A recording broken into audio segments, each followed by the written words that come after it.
My name is Eleanor Vance, and this is my story. It's not a story of grand battles or famous generals.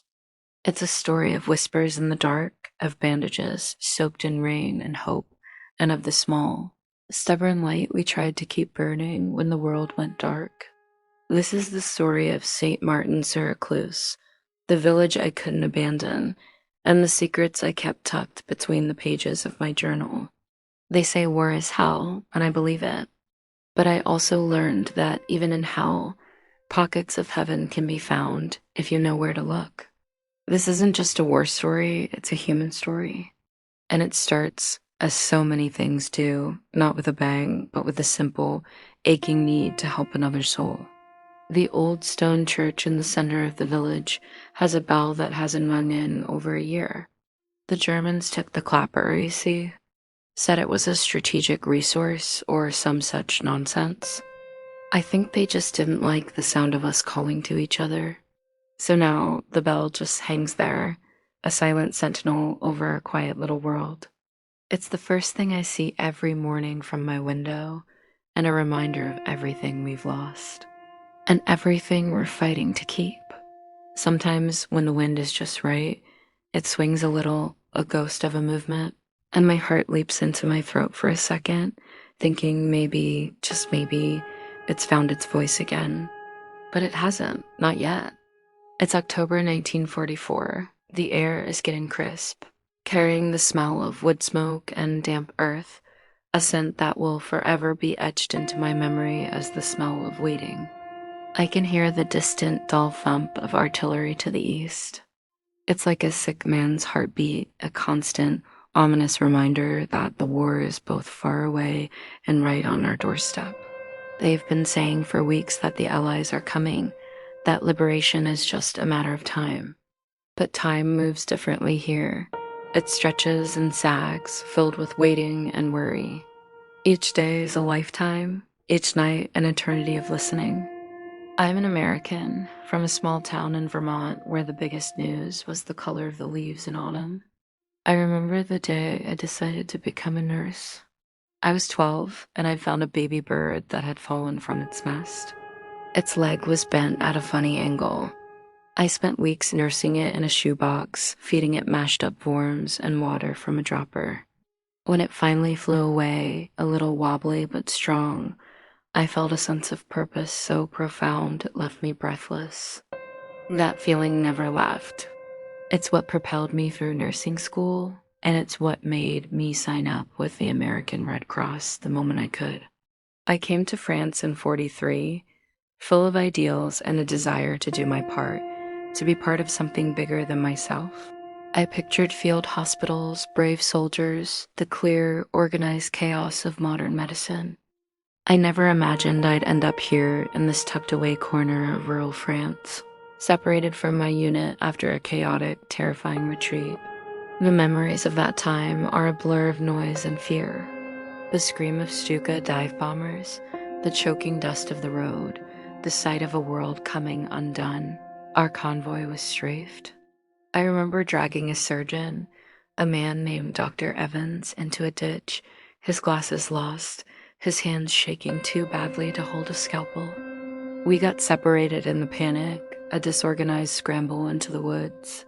For 3 days I walked, guided only by the vague notion of heading south, away from the fighting. I lived on rainwater and wild berries, my uniform torn and muddy. The French resistance, the Maquis, they found me half-starved and lost, huddled in the hollow of a great oak tree. I thought they were going to shoot me. Instead, a man with kind eyes and a worn leather jacket offered me a piece of hard, dark bread. Vous êtes Américain? He asked. I just nodded, too tired to even cry. They brought me to St. Martin sur Recluse. The village doctor, old Dr. Leroux, had died of a fever the winter before. They needed a nurse. So I stayed. My clinic is the ground floor of my little stone house just off the main square. It smells of antiseptic, lye soap, and the ever-present scent of the lavender I hang from the rafters to dry. It's a humble place, but it's become a sanctuary. Not just for coughs and fevers, but for something more You see, this house has a secret, a very big secret, behind a false wall in my cellar, hidden by a heavy oak cupboard filled with preserving jars, jars of beans, tomatoes, pickled carrots, the tangible hope against the coming winter, is a small, damp room. In that room, right now, are 3 men. There's Corporal James Miller from Ohio, with a leg wound that's slowly, thankfully healing. He was separated from his patrol during the push through the hedgerows. He's a quiet man with eyes that have seen too much, but he has a steady presence that calms the others. Then there's Private Alain Dubois, a young Frenchman who fought with a Maquis until a German bullet found his shoulder. He's all fire and passion, quick to anger, but also quick to laugh, a reminder of the spirit of this country. And then there's the other one, the one that makes my heart stutter every time I think about him. His name is Johann, and he's a German soldier, barely 19 years old. He was left for dead by his retreating unit, found by old man Bernard in a ditch, feverish and clutching a photograph of his mother. A mother who, I am sure, has no idea her boy is lying in a cellar in France, kept alive by the enemy. Hiding them is an act of treason. Harboring the enemy? That's a death sentence, plain and simple. Not just for me, but for the entire village. Everyone knows. The baker, the postmistress, the farmer who smells of hay and diesel. They all know, and they all help. An extra loaf of bread left on my doorstep. A clandestine bottle of milk. A whispered warning if a German patrol is coming too close. We are a conspiracy of kindness, a village united in a silent, dangerous lie. This journal is my testament to them, to their courage. If anything happens to me, I hope someone finds these pages and knows what the people of St. Martin-sur-Recluse did. That in the face of utter darkness, they chose to be a light. This morning started like any other.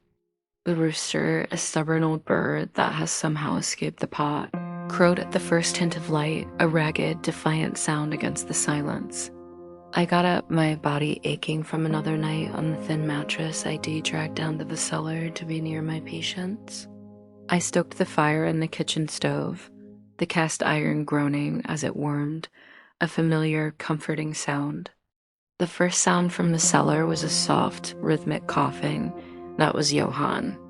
His lung was grazed by the bullet that nearly killed him, and the damp down there doesn't help.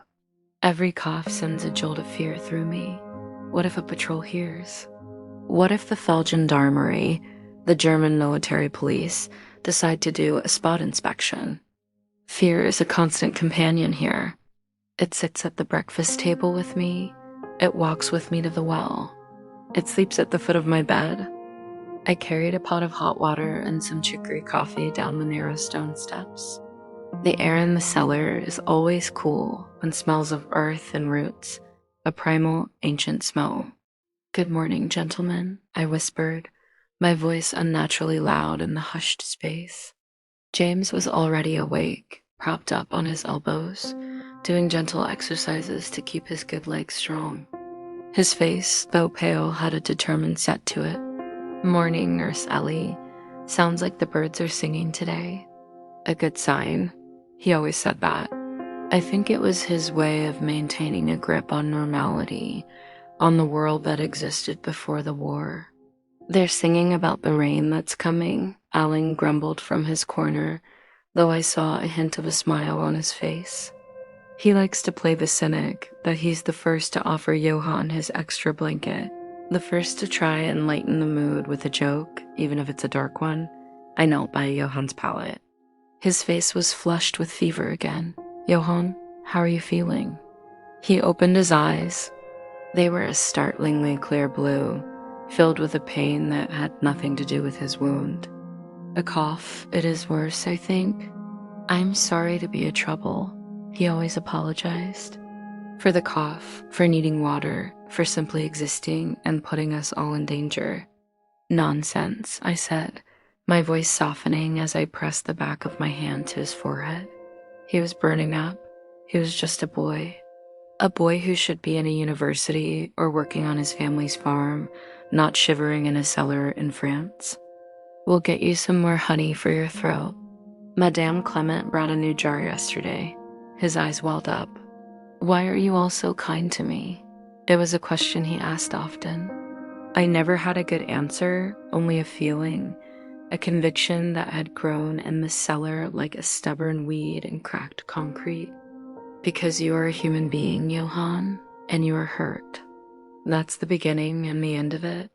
I changed his bandage, the wound on his chest an angry red contrast to his pale skin.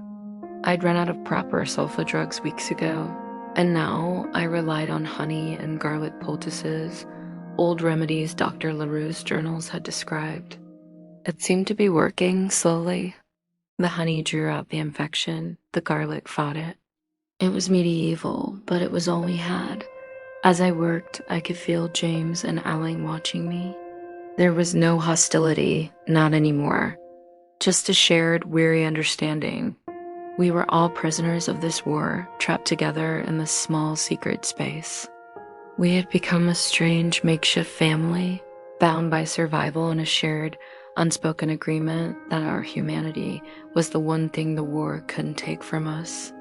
Later, after I tended to everyone and made them a thin porridge from the oats old Bernard had smuggled in, I went upstairs to open the clinic. The front door creaked on its hinges, a sound as familiar to me as my own heartbeat. Outside, the village was coming to life. A few women were gathered at the communal water pump, their chatter low and serious. Their faces, once open and friendly, were now etched with a permanent watchfulness. A German truck rumbled through the square, kicking up mud, but it didn't stop. It never did unless it had a reason. We held our collective breath until it was gone, the sound of its engine fading into the distance. My first patient of the day was little Sophie, the baker's daughter, with a splinter in her thumb. Her mother, Elise, watched me with anxious eyes as I worked the sliver of wood out with a needle. Elise's hands were constantly dusted with flour, and there were always fine lines of worry around her eyes. The patrols, Elise whispered, her voice barely audible, her body angled away from the window. They were asking questions in Les Forges. About a missing American pilot, my hands didn't falter. I kept my eyes on Sophie's thumb, on the tiny drop of blood that welled up. Asking who? Everyone. They went house to house. She shuddered, a full-body tremor that spoke of deep, abiding fear. They took old Monsieur Taybell for questioning. He hasn't come back. A cold knot tightened in my stomach. Les Forges was only 10 kilometers away. Monsieur Taybell was a gentle old man who carved little wooden toys for the children. The thought of him in a Gestapo interrogation room was unbearable. We will be careful, I said, my voice calm, belying the panic fluttering in my chest like a trapped bird. I gave Sophie a small piece of hard candy I kept for such occasions. Her smile, a tiny gap-toothed beam, was a precious victory, a reminder of the innocence we were fighting to protect. The day wore on. A farmer with a bad back, his spine curved from a lifetime of labor. An old woman with a persistent cough that rattled in her chest like dried peas in a can. A young boy who'd cut his foot on a piece of farm equipment, his mother scolding him gently as I cleaned the wound. It was all so normal, so utterly mundane. And all the while, the secret hummed beneath the surface of everything, a constant, low-grade terror. Every time a vehicle slowed down outside, my breath would catch. Every time a stranger walked into the clinic, my heart would hammer against my ribs. Is this the day? Is this the moment all falls apart? This is the true torture of war, I've decided. Not the moments of violence, but the endless, grinding anticipation of it. In the quiet afternoon lull, I sat at my small desk by the window, the weak autumn light falling across the page. I took out this journal. The pen feels heavy in my hand, a conduit for all the fear and hope I can't speak aloud. October 12th, 1944. The rain has started, a soft, steady patter on the slate roof. It muffles the sounds of the world, for which I am grateful. It will turn the roads to mud, slow the convoys, grant us a little more peace. James's leg is improving. He tried to walk a few steps today, his face beaded with sweat from the effort, his knuckles white where he gripped the cellar wall. Aling helped him, his own shoulder still heavily bandaged. They are an odd pair, the American and the Frenchman, bound by a shared experience they'll probably never talk about. Johann's fever broke this afternoon. He slept peacefully for a few hours, and the silence from his corner was more beautiful than any symphony. I read him parts of a book of French poetry I found in Dr. Leroux's study. He doesn't understand the words, but he says he likes the sound of them. He told me his mother used to read to him too, stories of knights and dragons. This war has its own dragons, but they are not the stuff of fairy tales. They are men in uniforms, men who have forgotten what it is to be human. Madame Thibault came by, her face drawn and pale, a black shawl pulled tight around her thin shoulders. She didn't say anything about her husband. She didn't need to. The grief was a physical presence around her, a shroud. She just handed me a basket of eggs and a small piece of cheese, her hands trembling. Her silence was louder than any words. The weight of this secret is getting heavier. I see it in the faces of everyone in the village. The lines around their eyes are deeper. The laughter of the children is more rare, more hesitant. We are all holding our breath, waiting for the storm to break. Sometimes I wonder if we will remember how to exhale when this is all over. Sometimes in the dead of night, I lie awake and think of home. I think of the sugar maples in Vermont, how they would be a blazing fire of red and orange right now. I think of the smell of my mother's apple pie, the sound of my father chopping wood for the winter. It feels like a lifetime ago, a dream from another world. That girl, the one who boarded the ship to Europe filled with patriotic fervor, she seemed so young, so naive. She had no idea that courage wasn't about charging into battle. It was about changing a bandage for the 10th time that day. It was about looking a frightened boy in the eye and telling him he would be okay, even when you weren't sure yourself. It was about keeping a secret, a terrible, dangerous, beautiful secret. That girl is gone. I don't know who I am now, but I know I am here in this village, and I will not leave. The days began to blend into one another, a monotonous tapestry woven with threads of fear and small, precious moments of connection. The tension in the village was a living thing, a coiling serpent in the pit of all our stomachs. The distant gunfire was closer now, a constant, grumbling threat on the horizon.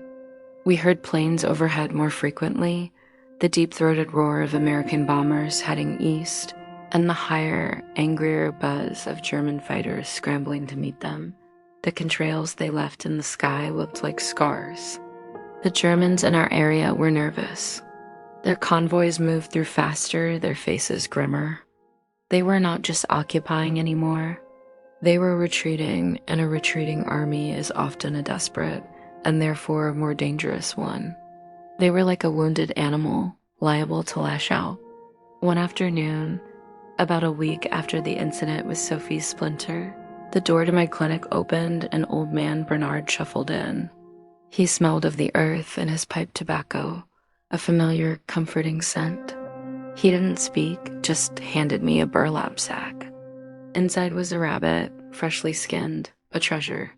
For the boys, he grunted, his voice like stones grinding together. He never used their names.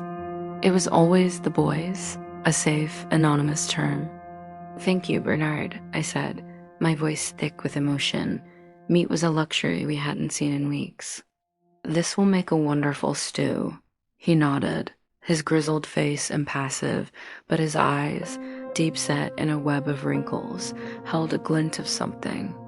Pride, maybe, or defiance. Heard from my cousin in Cannes. The Americans, they are pushing hard. The Boche, they are running like rats. He spat the word Boche, a common slur for the Germans, with vehemence. Then he glanced towards the cellar, a complicated look on his face. Not all of them, I suppose. No, I said softly. Not all of them. He left without another word, and I stood there holding the rabbit, feeling its weight, a tangible gift of life. That night, the smell of rabbit stew filled the house, a rich, hearty aroma that felt like a celebration. I brought bowls down to the cellar, and for a little while, the war disappeared. There was just the sound of spoons against bowls, of satisfied sighs, of James telling a story about a fishing trip back in Ohio. Johan listened, rapt, and even attempted a small smile. It was a glimpse of normalcy, a flicker of the world as it should be. These moments were the fuel that kept us going. But the war always returned. A few days later, a German staff car pulled into the square, and a different kind of officer emerged. He was not a frontline soldier. He was dressed in an impeccably clean uniform, his boots polished to a high shine. He carried a leather briefcase and wore an expression of cold efficiency. He was accompanied by 2 junior officers. They went straight to the town hall. My blood ran cold. This was an administrator, a paper pusher. And in my experience, paper pushers were often more dangerous than soldiers. They loved order, lists, records, and we were a disruption to their perfect order. I watched from my window, my hands clenched at my sides. Mayor Chevalier came out to meet them, his posture stooped, his hat in his hands. I saw him gesturing, talking, probably explaining the lack of certain supplies, the difficulties of the harvest. The officer listened, his face a mask of bored indifference. Then he said something, and one of his aides opened a ledger. They were checking something, a list of what? Of people? Of resources? My mind raced. Did they have a record of Dr. LaRue's death? Did they know a new medical practitioner was in the village? I had papers, of course, forged by the Maquis, identifying me as a French nurse from Lyon, displaced by the fighting. But would they hold up to close scrutiny? The officer's gaze swept across the square, and for a terrifying second, I thought his eyes met mine through the window. I forced myself to not flinch away, to simply turn and busy myself with a bottle of antiseptic, my heart hammering against my ribs. I heard their boots on the cobblestones, coming closer. Were they coming here? I prayed to a God I wasn't sure I believed in anymore. The footsteps passed my door and continued down the street. I let out a breath I didn't realize I'd been holding, my legs weak with relief. It was a warning, a reminder that we were living on borrowed time. That night, I wrote in my journal by the light of a single candle, the flame dancing and throwing long shadows on the walls. October 25th, 1944. The cold is settling in for good now. Frost coated the pump handle this morning, a glittering, deceptive beauty. Bernard brought a rabbit. We had stew. For 1 hour, we were just people sharing a meal. It was a gift I will not forget. Then the man from the commandanter arrived. He looked like a clerk, but his eyes were dead. He carried death in that ledger of his. I think they are counting us like livestock. Tallying what is left, I feel the walls closing in. The sound of the artillery is so constant now I almost don't hear it until it stops, and the silence is somehow more frightening. James says the push is coming, the big one. He can feel it in the air, he says. The air feels thick with impending change. I am scared, more scared than I have ever been. But when I go down into the cellar and see them, these 3 men from 3 different worlds, relying on me, on this village, I feel a strange calm. We are in this together. Whatever comes, the tension continued to build throughout November. The skies were more often gray than blue, and a persistent drizzle seemed to soak everything, adding a bone-deep chill to the constant fear. We received snippets of news via the clandestine Maquis network, whispers of battles in the Hurricane Forest, of Patton pushing east. But news was slow and unreliable, and hope was a dangerous commodity. It could lift you up one moment and dash you on the rocks the next. It was on a cold, brilliantly clear morning in late November, the kind of morning where the sun is so bright it feels like a mockery that the fragile peace of St. Martin's recluse finally shattered. The sky was a hard, brilliant blue, and the frost on the ground glittered like a million tiny diamonds. I was in the cellar, changing Johan's bandage. It was finally truly healing, the skin knitting together into a clean pink scar. He was sitting up, and for the first time, he was telling us about his home in Bavaria, about the mountains that were so high they wore caps of snow even in summer, about the sound of the cowbells in the pastures, and the family dairy farm where he learned to milk a cow when he was 5 years old. James and Alling were listening quietly. It was a moment of strange, suspended peace, a bubble of humanity in the midst of the insanity. Then we heard it. The sound of not one, but several vehicles roaring into the village square. Not the usual rumble of a truck, but the sharper, more aggressive sound of engines being gunned, of brakes squealing. Then shouts in German, orders being barked. Not the lazy tones of a routine patrol, but sharp, urgent, angry commands. We all froze. The color drained from Johan's face, leaving him a ghastly white. James instinctively reached for the makeshift crutch he'd fashioned from a sturdy branch. Elaine's hand went to his shoulder, as if feeling for a weapon that wasn't there, his body tensing like a spring. "Stay quiet," I whispered, my voice a dry rustle in the sudden heavy silence. Not a sound. I crept up the cellar stairs, my heart pounding so hard I felt it in my throat. I eased the door open just a crack and peered into the kitchen. Through the window, I could see them. A full squad of Feldgendarmerie, the German military police, with their distinctive metal gorgets, had surrounded the square. Their vehicles were parked haphazardly, doors hanging open. Their commander, a tall, gaunt man with a cruel slash for a mouth and a scar running down his cheek, was standing on the steps of the town hall, with the mayor, Monsieur Chevalier, standing nervously beside him. The commander's voice, sharp and metallic, carried on the cold, still air. "Traitors. Harboring enemy combatants, we have intelligence. You have 1 hour to produce them." 1 hour. He pulled a pistol from his holster and casually checked the chamber. The metallic click was horrifyingly loud. "Or we will begin executing hostages." Starting with the old man. The world tilted. I clung to the door frame, my knees gone weak. This was it, the nightmare we had all dreaded. Someone had talked in Les Forges. Or they had found a footprint, a piece of discarded bandage. It didn't matter. They knew. They knew we were hiding someone. Maybe they didn't know about Johann, but they knew about James and Alling. The specificity of the accusation, enemy combatants, hung in the air like a death sentence. I slid back down into the cellar, closing the door silently behind me. My face must have been a portrait of pure terror. 3 pairs of eyes stared at me, wide with fear and a desperate, unspoken question. I didn't need to say anything. They could see it on my face. "They're here, aren't they?" James said, his voice flat, devoid of all emotion. "The soldiers' acceptance of the inevitable. For us." I nodded, my throat so tight I could barely breathe. "They're rounding up the villagers." In the square, Johann buried his face in his hands. A low, guttural sob escaped him.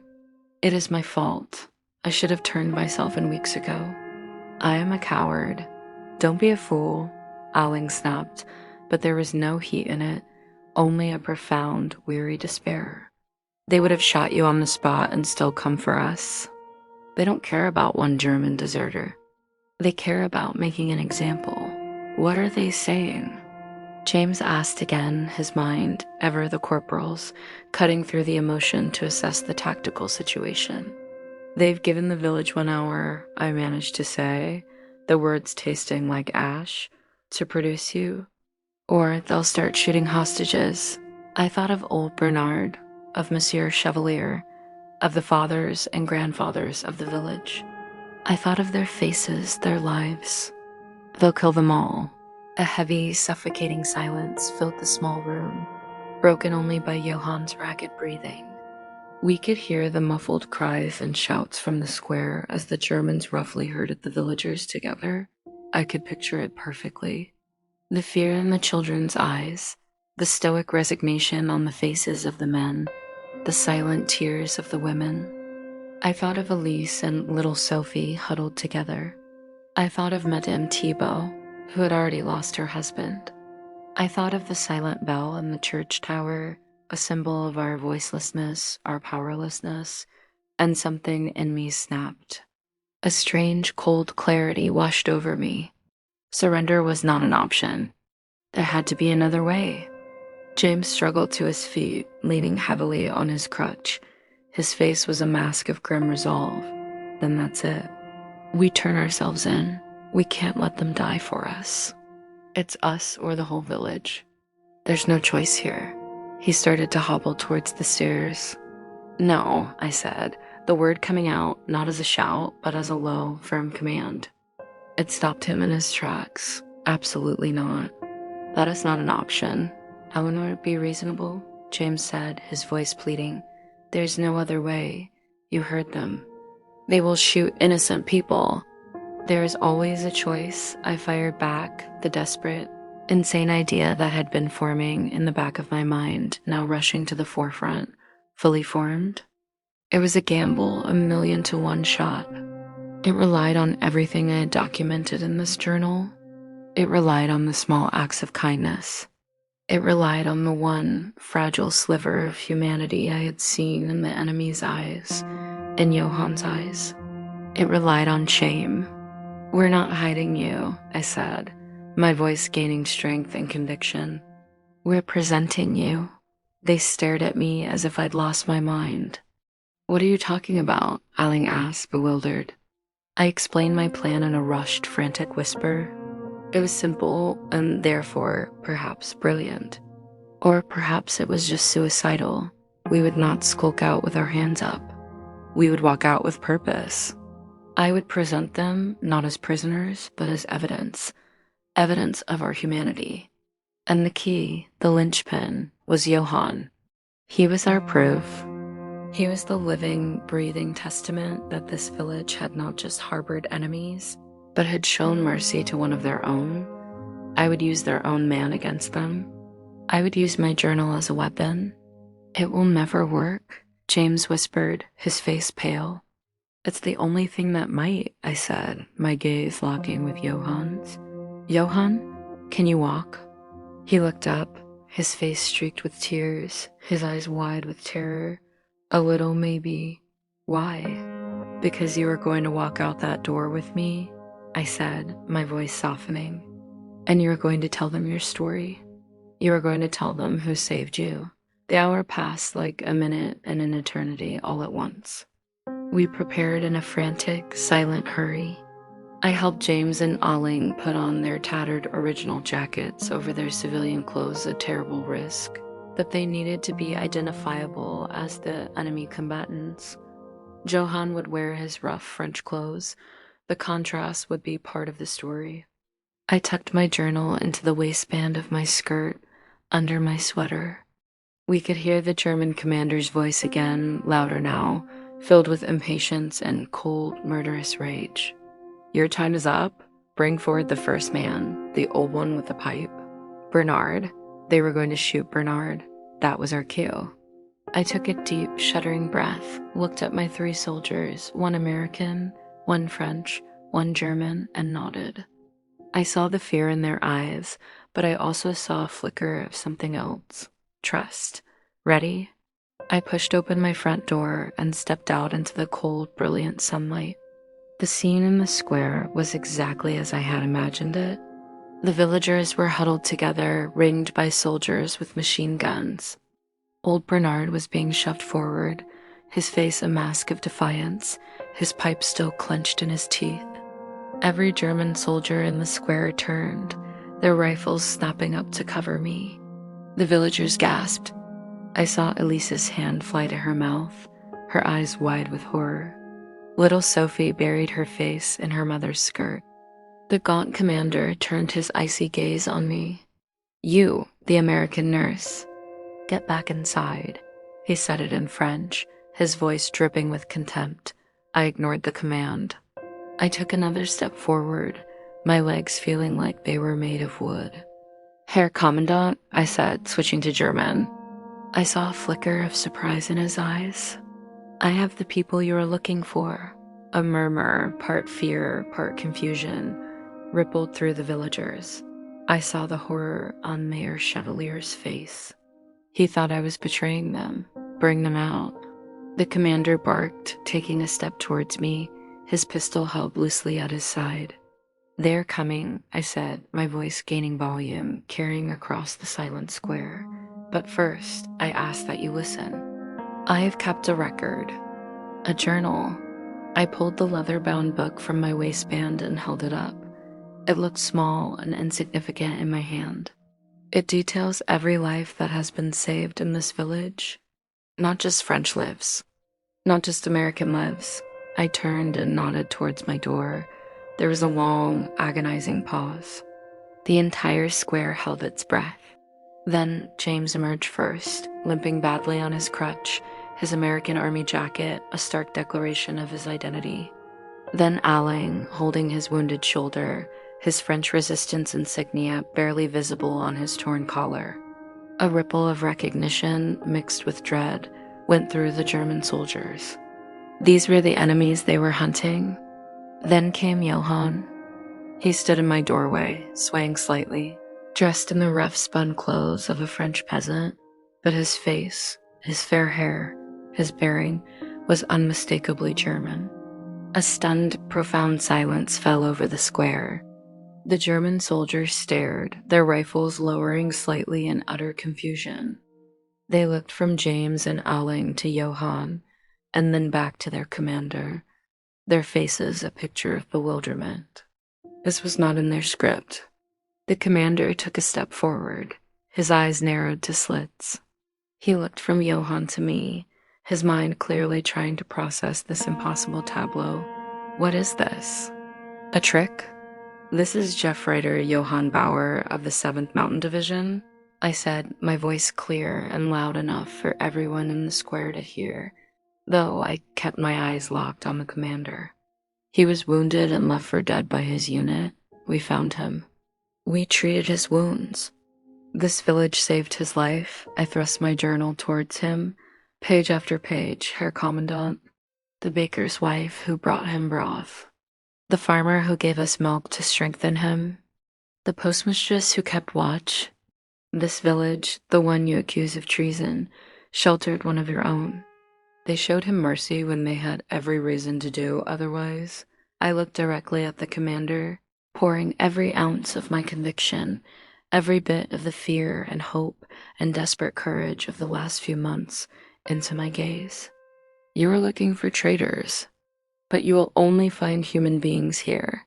You are looking for enemies, but you will only find people who believe that a life is a life, no matter what uniform it wears.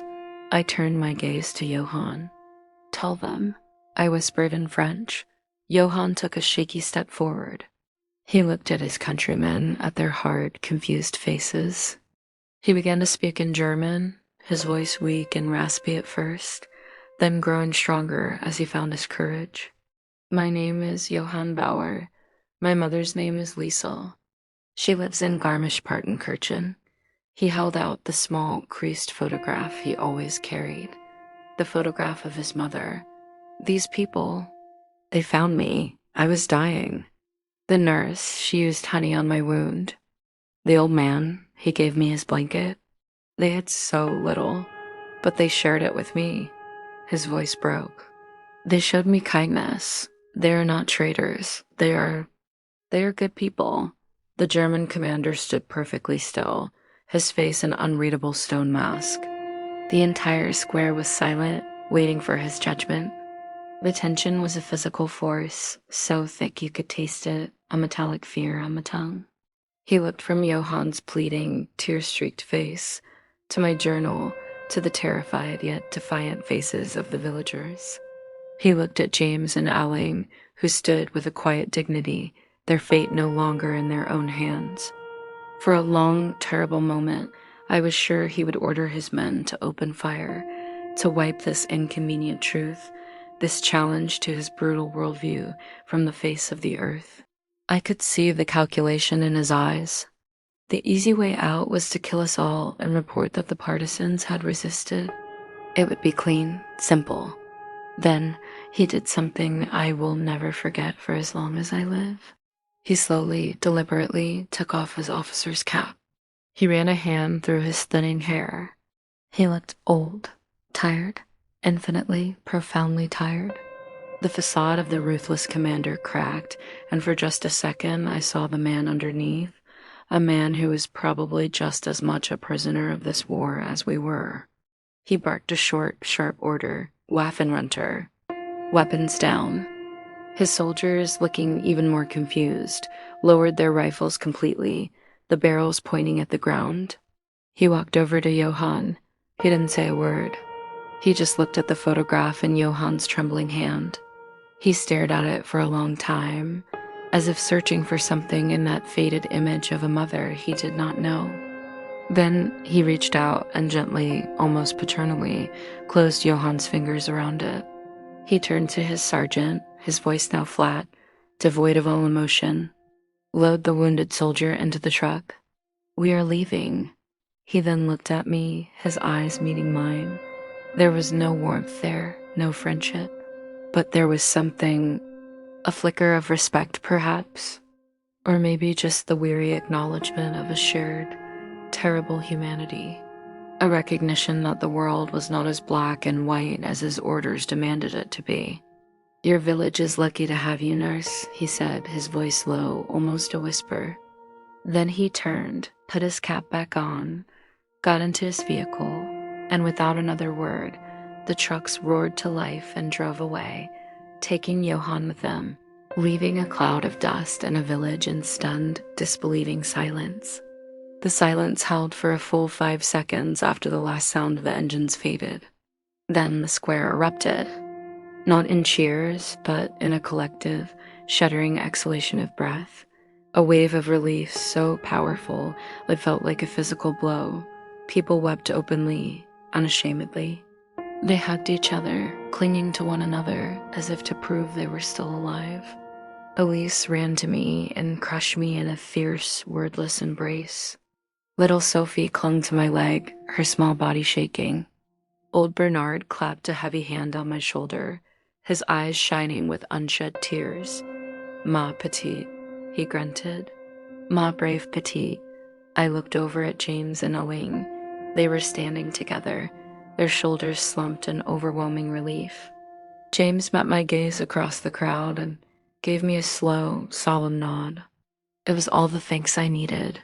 We had done it. We had saved the village.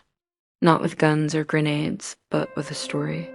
With the truth written down in a simple journal, and with the courage of a scared boy from Bavaria.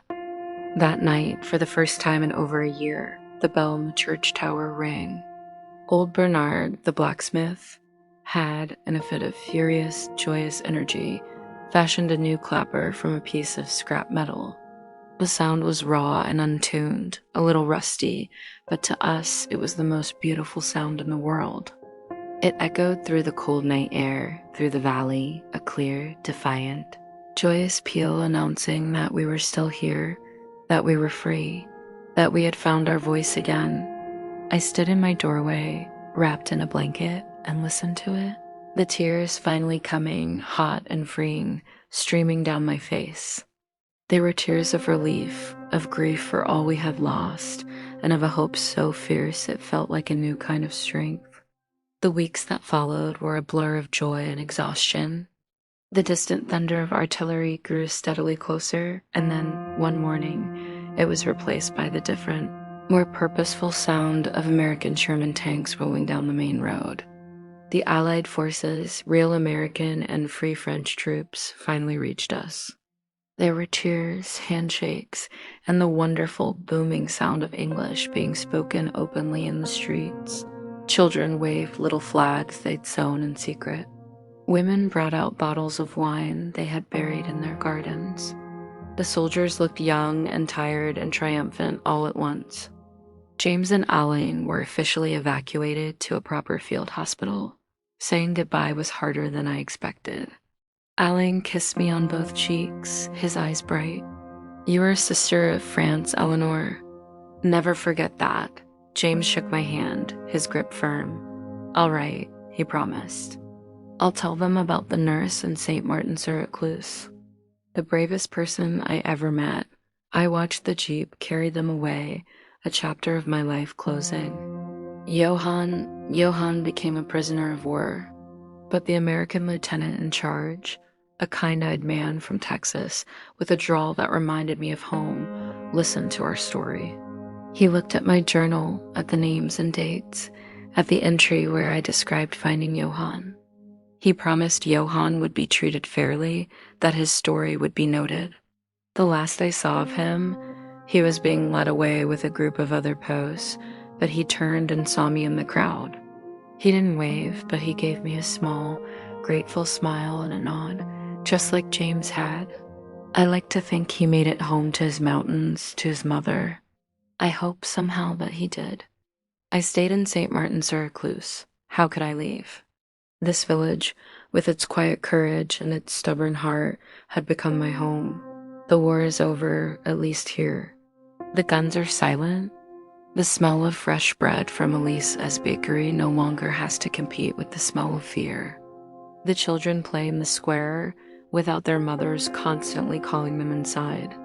Life, slowly, tentatively, is returning to normal. I still run my clinic. The false wall in the cellar remains, a secret monument to a time when kindness was the most dangerous and most powerful weapon we had. Sometimes I go down there and just sit in the silence, remembering the sounds, the smells, the fear, and the strange, powerful bond that formed in that cramped, damp space. It's a part of me now as much as the Vermont woods are. Sometimes, in the evening, I sit at my desk by the window and I read through this journal. The pages are stained with rain and tears and a few smudges of blood, both German and American. They tell a story of a terrible time, but they also tell a story of hope. They are a record of the village that refused to let its humanity be taken away. I think of James back in Ohio, probably regaling his family with tales of his adventures, though I doubt he'll ever mention the terrified German boy in the cellar. I think of Aline helping to rebuild his country, his spirit unbroken. And I think of Johann back on his farm in Bavaria, looking up at the same stars I can see from my window here. I hope he is well. I hope he has found peace. The war tried to teach us that we were all different, that borders and flags and uniforms defined us, that we were enemies. But here in this small village, we learned a different lesson. We learned that pain sounds the same in every language, that a mother's love looks the same in every photograph, that courage isn't about who you fight, but what you're willing to protect, and that sometimes the most heroic act is not taking a life, but saving one. The bell in the church tower rings every Sunday now. Its sound is clear and strong, a promise we made to never be silent again, to always remember, to always value the light over the darkness. And as I listen to it, echoing over the rooftops of my village, I close this journal, my work finally done. The story has been told. The light we kept burning never went out. It still burns here in the heart of St. Martin-sur-Ecluse, and in the peaceful, quiet twilight that feels like victory enough.